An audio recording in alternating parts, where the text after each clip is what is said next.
ጤና ይስጥልን እንዴት ናችሁ የተወደዳችሁ ስፖርታዊ ጉዳዮቻችን ተጀምሯል።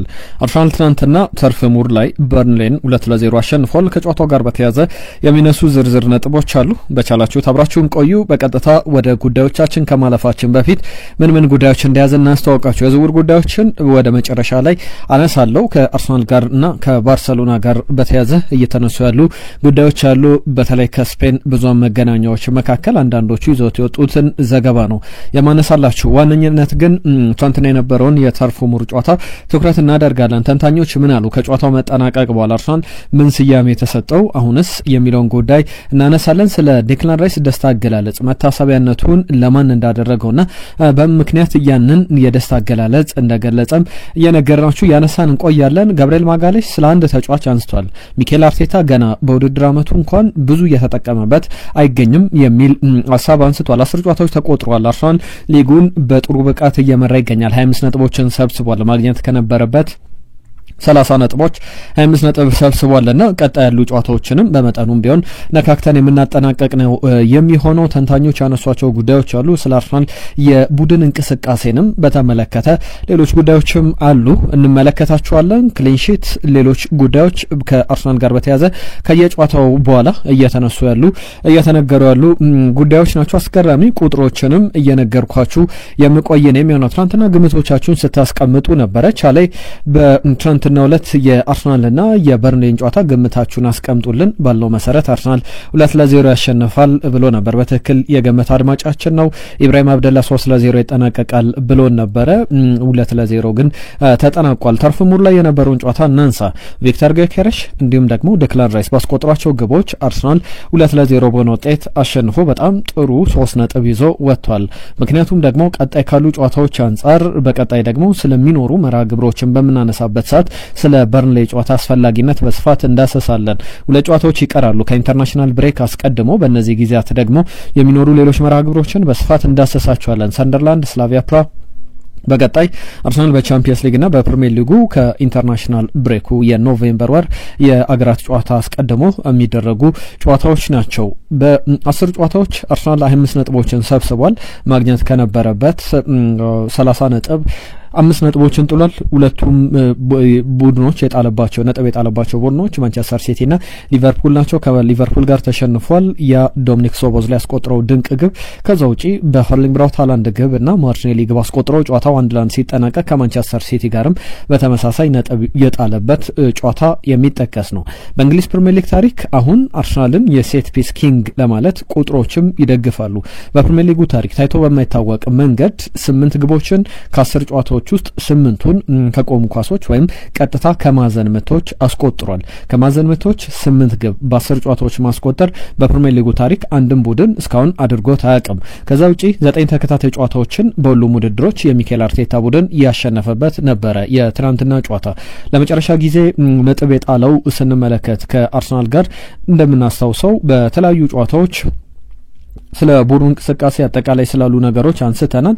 ከማንቸስተር ሲቲ ጋር ነጥብ የተጋራበት ጨዋታን ሴፕቴምበር 21 ላይ እናስታውሳለን። ከዛ በኋላ ሴፕቴምበር 26 ላይ ፖርት ቫሌን አሸነፈ፣ ኒውካስል ዩናይትድን አሸነፈ፣ ኦሎምፒያኮስን አሸነፈ፣ ዌስትሃም ዩናይትድ፣ ፉልሃም፣ አትሌቲኮ ደ ማድሪድ፣ ክሪስታል ፓላስ፣ ብራይተን፣ በርንሌይ በተከታታይ በአርሰናል የተሸነፉ ቡድኖች ናቸው። 9 ጨዋታዎች። ከዛ አስቀድሞ እንግዲህ የፖርት ቫሌ ጨዋታ ጀምሮ ስንቆጥር እነዚህ መርሃ ግብሮች ይመጣሉ። ሴፕቴምበር 28 ላይ መቁጠር አለብን። አርሰናል መቼ ነው ለመጨረሻ ጊዜ ግብ የተቆጠረበት የሚለውንም ለመለየት እንግዲህ ከማንቸስተር ሲቲ ጨዋታ በኋላ ነጥብ ሳይጥል ከሴፕቴምበር 21 ጀምሮ በተከታታይ 9 ጨዋታዎችን አሸንፏል በሁሉም ውድድሮች። በእነዚህ 9 ጨዋታዎች ደግሞ የተቆጠረበት አንድ ግብ ኒክ ቮልትማደ በኒውካስል ዩናይትድ በኩል ሴንት ጄምስ ፓርክ ላይ አርሰናል ላይ ያስቆጠራት ግብ ነበረች። ከዛ ውጪ አርሰናል ምንም ግብ አልተቆጠረበትም። ጉዞ በጣም የሚገርም ነው ከሚኬል አርቴታ ቡድን ጋር በተያዘ። ከዚህ በፊት ኡናይ ኤምሪ 2018 ላይ በኦክቶበር ወር እንግዲህ 11 ጨዋታዎችን ሳይሸነፉ ተጉዞ ነበር። በተከታታይ 11 ጨዋታዎችን በሁሉም ውድድሮች ላይ የኡናይ ኤምሪ ቡድን አሸንፎ ነበር። አሁን የሚኬል አርቴታ ቡድን 9 ጨዋታዎች ላይ በሁሉም ውድድሮች ላይ ደርሷል። በአስደናቂ መንገድ የቀጠለ ቡድን እንደሆነ መናገር ይቻላል። ለምሳሌ ትናንትና የመጀመሪያውን አጋማሽ ብቻ እንመልከት። አርሰናል ምን ክሬት እያደረገ እንደሆነ ምን አይነት ቡድን ምን አይነት ሞንስተር የሚባል ቡድን እየገነባ እንደሆነ ለማሳየት ባለፉት 4 የሊግ ጨዋታዎች ለምሳሌ የተሞከረበት አንድ ኦን ታርጌት ሙከራ ብቻ ነው። ወደ ዴቪድ ራያ የግብ ክልል ሄዶ ዴቪድ ራያ ያዳነው አንድ የግብ ሙከራ ብቻ ነበረ። ዴቪድ ራያ አሁን ሻወር ሳይወስድ ገላውን ሳይታጠብ ወደ ቤቱ መሄድ የሚችልበት ጊዜ ላይ ይመስላል። ምክንያቱም ብዙ እንቅስቃሴ ላይ የሚቆይ ተጫዋች አይደለም፣ የሚፈተን ተጫዋች እየሆነ አይደለም። ከዚህ በፊት ለማኑኤል ኖየር የሚባል ጉዳይ ነበረ። ሻወር ሳይወስድ እንኳን ከአሊያንስ ወጥቶ ወደ ቤቱ መሄድ ይችላል፣ ብዙ ሙከራዎች አይደረጉበትም ይባል ነበር። አሁን ዳቪድ ራያ በዛ ደረጃ እየተመለከተው እንገኛለን። የትናንትናውን የበርንሌን ፈርስት ሃፍ ብቻ ቁጥሮች ላንሳላችሁ። በኤክስፔክትድ ጎል ኤክስጂን ስንመለከት 2.37 አርሰናል የኤክስፔክትድ ጎል ነው። በበርንሌ በኩል ደግሞ ምንም ነው። በ62 በመቶ የኳስ ቁጥጥር ነበረው፣ 38 በመቶ በኩል በበርንሌ የኳስ ቁጥጥር ነበረ። 8 ሙከራዎችን ሞክሯል አርሰናል፣ 6 ኦን ታርጌት ነበረ። 4 ቢግ ቻንሶችን በጣም ትልቅ እድሎችን ለግብ የቀረቡ እድሎችን ፈጥሯል። በበርንሌ በኩል እነዚህን ቁጥሮች በሙሉ ስናይ ከፐርሰንቴጅ ወይም ከዚህ ከፖሴሽን ፐርሰንቴጅ ውጪ ሌሎቹ 0-0-0 ተብለው የሚቀመጡ ናቸው። ከአርሰናል ጋር በተያዘ ስለ ዲፌንሲቭ አካሄዱ እያነሳን እንገኛለን። በጣም ድንቅ የሚባል ነው። ነገር ግን እኔውን ከሰሞኑ ከመመለከታቸው ነገሮች መካከል አንደኛው ዊሊያም ሳሊባ ስፖትላይት እየሆነ አይደለምና ለተጫዋቹ ብቃት በጣም ጥሩ ነው። ትኩረቶች ሁሉ ገብርኤል ማጋሌሽ ላይ መደረጋቸውን ተከትሎ ዊሊያም ሳሊባ ጥሩ ፐርፎርም እያደረገ ጥሩ እየተጫወተ ይገኛል። ገብርኤል ማጋሌሽ ሲባል አንዳንድ ተጫዋቾች ደግሞ በእንደዚህ አይነት አንዳንድ ተጫዋቾች ስፖትላይት ሲሆኑ ለአንዳንዶቹ ደግሞ በደንብ በጥሩ መንገድ ፐርፎርም እንዲያደርጉ ያስችላቸዋልና በዊሊያም ሳሊባ በኩል ያንን ተመልክተናል። ከዴክላን ራይስ ጋር በተያያዘ ትናንትና ግብ አስቆጥሯል። በእያንዳንዱ የሜዳ ክልል ላይ አስደናቂ ብቃቱን ሲያሳይ ነበረ። ግብ ያስቆጠረበት መንገድ የሚደንቅ ነው። ስለ ቪክተር ጊዮኬሬሽም ማንሳት አለብን። በእያንዳንዱ እንቅስቃሴዎች ላይ በተለይ ፈርስት ሃፍ ላይ ተቀይሮ ወጥቷል የመጀመሪያው አጋማሽ ሲጠናቀቅ፣ ነገር ግን ጥሩ ተንቀሳቅሷል። ስለ ዴክላን ራይስ ግብ ስናነሳ የቪክተር ጊዮኬሬሽ በጣም ድንቅ ፓስ ለትሮሳርድ ደግሞ ለራይስ ያቀበለ ኳስ ራይስ በግንባር ነበር እያስቆጠረውና ከራይስ ጋር በተያያዘ ትናንትና እንግዲህ ተንበርክኮ ወደ ሰማይ ሁለቱን እጆቹ እየጠቆመ ጸሎት ሲያደርግ ነበረ፣ ምስጋናም ሲያቀርብ ነበረ። ይህንን እንደምን እንዳደረገ ተጠይቋል። ከጨዋታው መጠናቀቅ በኋላ መታሰቢያነቱን ይህንን ያደረግኩት በቅርቡ ለሞተችው አክስቴ ይሁን የሚል ነገር አንስቷል። በቅርብ ነው የሞተችው፣ የምወዳት አክስቴን በቅርብ በህይወት አጥቻለሁ የሚል ነገር አንስቷል። በየሄድኩበት ስቴዲየም አብራኝ ትጓዛለች፣ እያንዳንዱን ጨዋታ ትመለከታለች። አሁንም ቢሆን ከዛ ከላይ ሆና እንደምትመለከተኝ ተስፋ አደርጋለሁ። ለዛም ነው መታሰቢያነቱን ለአክስቴ ያደረግኩት የሚል ነገር አንስቷል። 9 ዱዋሎችን አሸንፏል፣ 9 ሪከቨሪዎችን አድርጓል። 100% ታክሎቹ የተሳኩ ነበሩ። ከበርንሌ ጋር በነበረው ጨዋታ ኤቭሪዌር ታገኙት ነበረ። በእያንዳንዱ እንቅስቃሴ ላይ ሪከቨር ሲያደርግ ጨዋታዎችን ሲቆጣጠር የግብድሎችን ሲፈጥር በሶስቱም በመከላከልም በማጥቃትም በሚድፊልድ ቦታም ላይ የነበረ ተጫዋች ነው። መከላከሉ ላይ ነበር፣ ማጥቃት ላይ ግብ አስቆጥሯል። በመሀል ስፍራ ላይ ደግሞ ኳሱን በደንብ ሲቆጣጠር ተመልክተናልና በጣም አስገራሚ የጨዋታ ጊዜን አሳልፏል። አርሰናል በአጠቃላይ በፕሪሚየር ሊጉ ላይ 10 ጨዋታዎችን አድርጓል። 8ቱን አሸንፏል፣ አንድ ባቻ ውጤት አጠናቋል፣ አንዱን ተሸንፏል። 18 ግቦችን አስቆጥሯል። 3 ግብ ብቻ ነው የተቆጠረበት። 25 ነጥቦችን ሰብስቧል። የሊጉ መሪ ነው። እነዚህ ቁጥሮች በጣም አስገራሚ ናቸው። ከአርሰናል ጋር በተያያዘ እስካሁን ቀደም እንዳነሳሁት 8 ግቦችን ከቆሙ ኳሶች አስቆጥሯል። 10 ግቦችን ከቆሙ ኳሶች ነው ያስቆጠረው። 8ቱ ደግሞ በቀጥታ ከማዕዘን ምቶች የተቆጠሩ ናቸውና ሌሎቹን ደግሞ ስንመለከት ካስቆጠራቸው 8 ግቦች መካከል እንግዲህ በደንብ በቆሙ ኳሶች የተገኙ በፍጹም ቅጣት ምት 2 ግቦችን ያስቆጠረበት በደንብ ሌሎችም እንቅስቃሴዎች ያሉበት ነው። ዴክላን ራይስ ትናንትና ያገባውን ግብ ሳነሳ ነበረ። አርሰናል ከሜዳው ውጪ ከኦፕን ፕሌይ ከክፍት ጨዋታ ያስቆጠረው የውድድር ዓመቱ የመጀመሪያ ግብ ነበረ። በጣም አስገራሚ ቁጥሮች ናቸው ያነሳውላችሁ ያሉት። 7 ክሊንሺት ከ10 ጨዋታዎች አስመዝግቧል። በፕሪሚየር ሊጉ ላይ በ7ቱ እንግዲህ ግብ ሳይቆጠርበት ወጥቷል። ብዙ ቡድኖች በአመቱ መጨረሻ 38 ጨዋታዎችን ካከናወኑ በኋላ የሚያስመዘግቡት አይነት ቁጥር ነው። ስለ ቪክተር ጊዮኬሬሽ ደግሞ ላንሳላችሁ። ቪክተር ጊዮኬሬሽን በተመለከተ ብዙ ማለት ይቻላል። እያንዳንዱ እንቅስቃሴዎቹ በጣም አስገራሚ ነበሩ። ትናንትና የሊጉን ኢንቴንሲቲ የሊጉን ጉልበት የተላመደ ይመስላል። ትናንትና በስሙ 2-3 አሲስቶች መመዝገብ ነበረባቸው። ያንንም ያስተዋልበት ነበረ። ቡካዮ ሳካ የግብ ጠባቂው ዱብራቭካ ያዳነበት ሁለት ኳሶች ይጠቀሳሉ። በቪክተር ጌኬሬሽ በጣም በጥሩ መንገድ አቀብሎት የሳተው ኳስ ነበረ ቡካዮ ሳካ። ሌሎችም ነገሮች ይነሳሉ። ለሁሉም በጣም ጥሩ የተንቀሳቀሰበት ነበረ። ከቪክተር ጌኬሬሽ ጋር በተያዘ እነዚህ በጣም ትኩረትን የሚስቡ ጨዋታዎች ናቸው። ተንታኞች ያነሷቸውን ጉዳዮች አነሳለሁ። ቪክተር ጌኬሬሽ ከዛ በተጨማሪ የጉዳት ዜናዎችም አሉ። ትናንትና ዙቢሜንዲ ተቀይሮ እንዲወጣ ጠይቆን ነበር ብሏል ሚኬል አርቴታ። ለዛም ነው የተቀየረው በክርስቲያን ኖርጋርድ። ከዛ በተጨማሪም ሌላኛው ተጫዋች ቪክተር ጌኬሬሽም የፈርስት ሃፍ ሲጠናቀቅ በሰከንድ ሃፍ ላይ ተመልሶ ወደ ሜዳ አልተመለከትነውም። ለዛም ምላሽ ሰጥቷል ሚኬል አርቴታ። በተጫዋቹ በኩል ትንሽ ህመም ጉዳት ነገር ተሰምቶታል። ለዛም ነው ጥንቃቄ ያደረግንለት። በቀጣይ ምርመራ ተደርጎላቸው የእነዚህን ተጫዋቾች የጉዳት መጠን እንለያለን። በተለይ ማክሰኞ ዕለት የቻምፒየንስ ሊግ ጨዋታ አለ። ከዛ አስቀድሞ የሚጠበቅ ነው የሚሆነው። ትናንትና 50ና 100 ጨዋታዎችን ለአርሰናል ያከናወኑ ተጫዋቾች አሉ። 100 ጨዋታ ካደረገው ተጫዋች ልጀምር። ሊያንድሮ ትሮሳርድ 100ኛው የአርሰናል ጨዋታውን ያከናወነበት ነበር። ገና ቅርብ ጊዜ ወደ አርሰናል የመጣ ይመስላል። ነገር ግን 100 ጨዋታዎችን አከናውኗል። በጣም ጥሩ ሲንቀሳቀስ ነበረ። ከዛ ውጪ ሉዊስ ስኬሊንም በተመለከተ ገና 19 ዓመቱ ላይ ይገኛል። የመጀመሪያ ጨዋታውን ያደረገው 17 ዓመት ካለፈው በኋላ ነበር። 50 ጨዋታዎች ላይ ደርሷል። በ50 ጨዋታ በጣም አስገራሚ ጉዞን እያደረገ የአርሰናል ፈርስት ቲም ዋና ተጫዋቾች መካከል አንዱ ነው። ኤክሰፕሽናል የሆነ ተጫዋች እንደሆነ የአላይንድ ውጤት ነው። በጣም በቀጣይ ጊዜያት ባለም ዋንጫ እንኳን በእንግሊዝ ብሔራዊ ቡድን ቦታ ከሚሰጣቸው ተጫዋቾች መካከል አንዱ እንደሆነ እየተመለከተ እንገኛለን። ትናንትናም ተቀይሮ ገብቶ 50ኛ ጨዋታውን ያከናወነበት ነበረ። አሁን የአርሰናል ተጫዋቾች እንግዲህ በጣም ብዙ ነገሮችን ማንሳት ይቻላል። ከ3 ነጥብ ይልቅ ክሊንሺቶችን ዋጋ እየሰጡ ይመስላል። ሬርሊ ነው ኳስ የሚሞከርበት ብዙ የግብ ዕድሎች ላይ አርሰናል ላይ ሲፈጠሩ አንመለከትም። እንግዲህ አሁን የዓለማችን ምርጡ ተከላካዮች መካከል ስም መጥራት ቢቻል ሁለቱ ጋብሪኤል ማጋሌሽና ዊሊያም ሳሊባ ናቸው ብሎ በድፍረት መናገር የሚያስችል ብቃትን በደንብ እያሳዩ ይገኛሉ። እነ ጁሪን ቲምበር፣ ሪካርዶ ካላፊዮሪ የተለዩ ተጫዋቾች እንደነበሩ ትናንትና የተመለከትነው እንቅስቃሴ በደንብ ይገልጽልናል። አርሰናል ትናንትና እንግዲህ ከነበረው እንቅስቃሴ በኋላ ክሊንሺት ኤፍሲ እየተባለ እየተጠራ ይገኛል። በተከታታይ ጨዋታዎች ላይ እንግዲህ ግብ ሳይቆጠርበት ወጥቷል። በፕሪሚየር ሊጉ ላይ 7 በአጠቃላይ በቻምፒየንስ ሊጉም ላይ 3 ጨዋታዎችን አድርጎ ዘንድሮ ካደረጋቸው ጨዋታዎች መካከል በ10 ግብ ሳይቆጠርበት ወጥቷል። ባለፉት 4 ጨዋታዎች ቅድም እንዳልኩት አንድ የግብ ሙከራ ብቻ ያስተናገደ ቡድን ምን አይነት ድንቅ ቡድን እንደሆነ መናገር ይቻላል።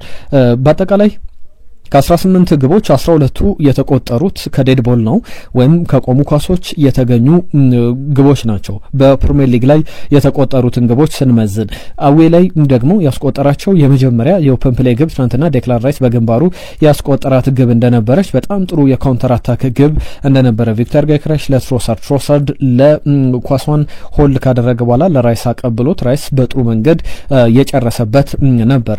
የቀድሞ ኒውካስል ተጫዋች አለን ሺረር የሚያነሳ ሀሳቦች አሉ።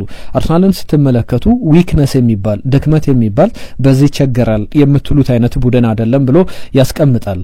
አሁንም ከቆመ ኳስ አስቆጥሯል። አሁንም ተመሳሳይ ነገሮችን ተከትሏል። ነገር ግን ከቆመ ኳስ ብቻ ጥገኛ የሆነ ቡድን ነው ማለት በጣም ከባድ ነው። እያንዳንዱ ነገር ላይ ፐርፎርም ማድረግ የሚችል ተጫዋች ቡድን እንደሆነ እየተመለከትን እንገኛለን ብሏል። በጣም የወደድኩት ነገር ይላል አለን ሺረር ከሚያነሳቸው ጉዳዮች መካከል የሪካርዶ ካላፊዮሪ እንዲሁም ደግሞ ጁሪን ቲምበርን አጠቃቀም በሚኬል አርቴታ ቡድን ውስጥ በጣም ወድጀዋለሁ። ኦቨርሎድ የሚፈጥሩበት መንገድ እነዚህ ተጫዋቾች ከዛ በተጨማሪ ሴት ፒስ የሚያሸንፉበት መንገድና ያንንም ወደ ግብነት የሚቀይሩበት መንገድ በጣም አስገራሚ ነው። ቀደም አንስቼዋለሁ። ሴፕቴምበር 28 ላይ ነበር ለመጨረሻ ጊዜ በኒውካስል ዩናይትድ አርሰናል ግብ የተቆጠረበት። ከዛ በኋላ ግብ የሚባል አልተቆጠረበትም። ሬድሊ ነው ሙከራዎችንም የሚያስተናግደው። ባለፉት 4 ጨዋታዎች አንድ ግብ እንደተሞከረበት እንዳነሳውት ማለት ነው። ከዛ ውጪ በቀጣይ የስላቪያ ፕራ ጨዋታ ይጠበቃል። ከአርሰናል ጋር በተያያዘ እንግዲህ በሁሉም ውድድሮች ላይ ለመጀመሪያ ጊዜ ነው ከ1999 ከማርች እስከ አፕሪል ድረስ ከመጋቢት እስከ ሚያዝያ ድረስ በ7 ጨዋታዎች እንግዲህ ግብ ሳይቆጠርበት ክሊንሺት አስመዝግቦ የወጣው አሁን አዲስ ክብረ ወሰን አስመዝግቧል። አሁን በተከታይነት ደግሞ በቀጣይ ከስላቪያ ፕራ ጋር በሁሉም ውድድሮች ላይ ግብ ሳይቆጠርበት ወጣ እያለን እንገኛለንና ለ8ኛ ጊዜ በስላቪያ ፕራ ጨዋታ ከሜዳ ውጪ በቻምፒየንስ ሊግ ግብ ሳይቆጠርበት የሚወጣ ከሆነ ለ8 ጨዋታዎች በተከታታይ ግብ ሳይቆጠርበት የሚወጣበት መርሃ ግብር ይሆናል። ያ ማለት ደግሞ በክለቡ ታሪክ ለመጀመሪያ ጊዜ ከ1903 በኋላ የነን ታሪክ ማሳካት በድጋሚ ይችላል። ረጅም ጊዜ የተቆጠሩበት ጊዜ ነው። ከ120 ዓመት በላይ የተቆጠረ ሪካርድም ማሻሻል የሚችል መጋራት የሚችልበት እድል አለ። የቀድሞ ማንቸስተር ሲቲ ተከላካይ ነዲዮም ኦኖዋ የሚሰጠው አስተያየት ደግሞ በጣም አስገራሚ ነው። አርሰናልን መጀመሪያ እኔ ይላል በተንታኝነት ስቀመጥ የእግር ኳስ ተንታኝ ሆኜ መስራት ስጀምር 2021 ላይ ነገሩን መለስ ብሎ ያስታውሰዋል። አርሰናል እንግዲህ የአርሰናል ትልቁ ድክመት ትልቁ ደካማ ጎን የሚባለው በጣም ሶፍት ሴንተርድ ናቸው። በእያንዳንዱ ደካማ እንቅስቃሴ ያደርጋሉ። በጣም በቀላሉ ቡል የሚደረጉ በማንም በጉልበትም በተለያዩ ነገሮች የሚበለጥ አይነት ቡድን ነበረ። አሁን ቡድኑ የሚጫወትበትን ተመልከቱ፣ መንገዱም ተመልከቱ፣ በደንብ አስተውሉ ይላል የቀድሞ ማንቸስተር ሲቲ ተከላካይ ኦኖዋ። ከሚያነሳቸው ጉዳዮች መካከል ለምሳሌ አርሰናል የጨዋታው በጣም ፉክክር ጉልበት የሚፈልግ ከሆነ ጉልበቱን አውጥቶ መጫወት ይችላል። ጨዋታው እግር ኳሳዊ የሚሆን ከሆነ በሜዳ ላይ ያለ ፍልሚያ የሚሆን ከሆነ ደግሞ በሜዳ ላይ ያለውን ፍልሚያ ደግሞ ለመተግበርም እግር ኳሳዊ ጨዋታ ለመጫወትም የሚመጥኑ የሚበቁ ተጫዋቾች ያሉት ያንን የሚያደርግ ቡድን ነው የሚል ነገር አንስቷል። እንግዲህ አሁን አርሰናል ሰዎች ፌቨራይት ቢያደርጉት የሊጉን ዋንጫ ለማሸነፍ ተገቢ ነው በሚል የሚያነሳቸው ሀሳቦች አሉ። ለሁሉም እነዚህ ጉዳዮች ይነሳሉ። አርሰናል በጣም አስፈላጊ 3 ነጥብ አስመዝግቧል ትናንትና። ሌሎች ጉዳዮችን ላንሳ። ጋብሪኤል ማጋሌሽ ጋር በተያዘ አርሰናል አሁንም ገና በብዙ መንገድ እየተጠቀመበት ያለ ተጫዋች አለ። ገና ከሱ ብዙ እንጠብቃለን እያለው ያለ ተጫዋች አለ። ማን ነው የሚለውን እነግራችኋለሁ። ቡካዮ ሳካም ግን አንድ አስተያየት ሰጥቷል። ገና የውድድር ዓመቱ ገና ነው፣ ለዋንጫውም ገና ነው፣ ቀስ እያለን እያሸነፍን ነገሮችን እንመለከታለን ብሏል። እናንተስ ገና ነው ብላችሁ ታስባላችሁ ወይ? ሀሳቦቻችሁን ጻፉልን። ትናንትናስ ለእናንተ ድንቅ የነበረው ተጫዋች ማን ነው? ዴክላን ራይስ፣ ቪክተር ጌኬሬሽ፣ ቡካዮ ሳካ እና ጋብሪኤል ማጋሌሽ፣ ዊሊያም ሳሊባ፣ ዳቪድ ራያ ወይስ ደግሞ ማርቲን ዙሜንዲ? ሀሳቦቻችሁን ጻፉልን። ወደ ጋብሪኤል ማጋሌሽ ሀሳብ ልመለስ። በአርሰናል በጣም ዛርደስ ወርኪንግ በጣም ጠንካራ ሰራተኛው ተጫዋች ማን ነው ተብሎ ተጠይቆ ነበር። የአርሰናሉ የ7 ዓመቱ ብራዚላዊ ሴንተር ባክ የሰጠው አስተያየት በጣም አስገራሚ ነው። እስካሁን ሚኬል አርቴታ በደንብ እንኳን እየተጠቀመበት አይገኝም። በቀጣይ የሱን ብቃት በውድድር ዓመቱ በደንብ እንመለከተዋለን። እኔ ስም ጥራ ብትሉኝ ጋብሪኤል ማርቲኔሊን እጠራለሁ ይላል። ያገሩን ልጅ ይጠራል። ማሽን ልትሉት ትችላላችሁ። እያንዳንዱ ነገር በልምድ ላይ የሚያሳየው ነገር በጣም የተለየ ተጫዋች እንደሆነ የሚያሳዩ ብዙ ነገሮች አሉ በሚል መሰከርነቱን ይሰጣል። ከቡካዮ ሳካ ጋር በተያዘ አንድ አስተያየት ሲሰጥ ነበር ከሰሞኑ። የውድድር ዓመቱ ገና ነው፣ ገና ኦክቶበርና ኖቬምበር ላይ እንገኛለን የሚል ነገር አንስቷል። የውድድር ዓመቱ መጀመሪያ ላይ ተጎድቼ ቲቪ ሲከፍት ሰዎች ስለ ታይትል ስለ ዋንጫ አሸናፊነት ያወራሉ። ነገር ግን ያ ትክክል አይደለም። አሁንም ገና ጊዜው ገና ነው። አሁን ጠንክረን መስራት አለብን፣ እያሸነፍን መቀጠል አለብን፣ ሞመንተኑን ማስቀጠል አለብን፣ ከዛ በኋላ የሚፈጠረውን ነገር ማየት አለብን የሚል ሀሳቡን አንስቷል። በትክክልም ያ ተገቢ ትክክለኛ ሀሳብ ይመስላል። በተከታታይ ጨዋታዎች ላይ አርሰናል እያሸነፈ መጥቷል። ኤፍሲ ክሊንሺት ኤፍሲ የተባለ ስምም እየወጣለት ይገኛል። ግብ የማይቆጠርበት ከዛ በተጨማሪ የግብ ዕድሎችን ጨርሶ ለተጋጣሚ ቡድኖች የማይሰጥ አይነት ቡድን እየሆነ እየተመለከትነው እንገኛለን። አስገራሚ ቁጥሮች ተመዝግበዋል። የዝውውር ጉዳይ ደግሞ ላንሳላችሁ። ከወደ ስፔን ጌትሚ ስፖርት ሌሎችም ይዘው የወጡት ዘገባ አለ። ጌት ፉትቦል ኒውስ ስፔንም ይዘው የወጣው ዘገባ አርሰናልና ባርሰሎና በአንድ ተጫዋች ሜኛን ፓቫ ይባላል ይህንን ተጫዋች ለማስፈረም ጥረት እያደረጉ ይገኛሉ የሚል ዘገባን ተመልክቻለሁ። በተለይ በተለያዩ የአውሮፓ ክለቦች ጭምር ይፈለጋል። ከሞንፔሌ ይመጣል ብዬ ከሰሞኑ ሳነሳላችሁ ነበር። ኦሊቬ ዢሩን ከሞንፔሌ ወደ አርሰናል ፈርሞ የምናውቀው ተጫዋች ነው። አሁን ደግሞ ሜኛን ፓቫን በተመለከተ በጣም ጥሩ አቅም ያለው ተጫዋች እንደሆነ እየተመለከተን እንገኛለን። በተለይ ደግሞ በሁለቱም ክለቦች መካከል ትልቅ ፍላጎትን እያሳየ ያለ ተጫዋች ነው። በተጫዋቹ በኩል በእርግጥ ነገሮቹ ሊከብዱ ይችላሉ። ቤተሰቦቹ ወደ እንግሊዝ ወይም ደግሞ ወደ ስፔን መሄድ አለባቸው። ገና ታዳጊ በመሆኑ 17 ዓመቱ ላይ ይገኛል። በቀጣይ ጊዜያት ላይ ደግሞ ከሚጠበቁ ተጫዋቾች መካከል አንዱ ነው። ሚኬል አርቴታም የአርሰናል የቡድን አመራሮችም እና አንድሪያ ቤርታም ቀጣይ እንግዲህ የዩዝ ዲቨሎፕመንት ላይ በደንብ ትኩረት አድርገው እየሰሩ ይገኛሉ። ወጣቶችን ማሳደግ፣ ወጣቶችን ማብቃት፣ ከዛ በተጨማሪ አሁን ያሉ ሱፐርስታሮችን በመጠበቅ ወጣቶችን ደግሞ በተተኪነት ከስር ብቅ እንዲሉ በማድረግ አሁን ኗኔሪ እንደ ማክስ ዳውማን አይነት አካሄዶችን መከተል ሉዊስ ስኬሊ እንዳደረገው በእነ ጁሪን ቲምበር በሌሎችም ቦታዎች በሪካርዶ ካላፋሪ ቦታ በጊዜ ሂደት እንዲተኩ ይፈለጋልና እነዚህ ወጣት ተጫዋቾች መካከል ደግሞ ፓቫ አንዱ ነው። ከ30 ሚሊዮን ፓውንድ በላይ አርሰናልንም ባርሴሎናንም ሊያስወጣ ይችላል በሚል ከወደ ስፔን ዘገባዎች ወጥቷል። በስፋት ብዙ ሀሳቦች እየተሰጡባቸው የሚገኙ ጉዳዮች መካከል አንዱ ነው። ነገር ግን በቀጣይ የዚህ ተጫዋች ጉዳይ ብቻ አይደለም። ከኢንትራክት ፍራንክፈርት ባለፉት ቀናት ያነሳናቸው ዝውውሮች አሉ።